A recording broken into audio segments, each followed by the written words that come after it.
Hi friends, welcome to our YouTube channel. ఇవి అయితే మా ఇంటి దగ్గర వేస్తున్న కనకాంబరాల చెట్లు. ఇవి చెట్టల్లో చూడడానికి చాలా షైనింగ్గా ఉంటాయి. ఆరెంజ్ కలర్లో ఈ పూలు. ఇవి అయితే 10 చెట్లు దాకా ఉన్నాయి. ఇవి నేను 2 రోజులకు ఒకసారి కోసి మా పాపకు కట్టి పెడతాను. రేపు శుక్రవారం కదా అని కోసాను. ఇవి అయితే చుక్కమల్లి చెట్లు ఫ్రెండ్స్. ఇవి చూడ్డానికి మల్లె మొగ్గల్లానే ఉంటాయి. ఈ రెండు వేసి కాంబినేషన్లో కడితే చాలా అందంగా ఉంటాయి. ఈ రెండే కాదు, ఇంకా వీటిల్లో వేసి కట్టడానికి ఆకు కూడా ఉంది. ఆ పూలలో ఆకు ఏదో మీకే చూపిస్తాను రండి. ఇద్దండి, ఆ మూల ఉంది కదా, అదే పూలలో వేసి కట్టే ఆకు. ఈ 3 కలిపి కట్టుకుంటే చాలా అందంగా ఉంటుంది. ఇప్పుడు మీకు నేను కట్టి చూపిస్తాను. చూశారు కదా, కోసాను. ఈ మూడింటిని చూస్తూ ఉంటే నాకు జెండా కలర్స్ గుర్తొస్తున్నాయి ఫ్రెండ్స్. Orange, white, green. చాలా అంటే చాలా అందంగా ఉన్నాయి. కట్టిన తర్వాత మీరే చెప్తారు ఎలా ఉన్నాయో.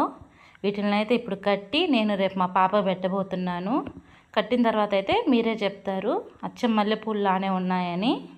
రండి, ఇప్పుడు కట్టి చూపిస్తాను. చూడండి ఎట్లా ఉన్నాయో. అచ్చం మల్లెపూలులానే ఉన్నాయి. మూర పైన అయితే అయ్యాయి ఇవి. చాలా అంటే చాలా అందంగా ఉన్నాయి. మల్లెపూలులానే ఉన్నాయి కదా అచ్చంగా.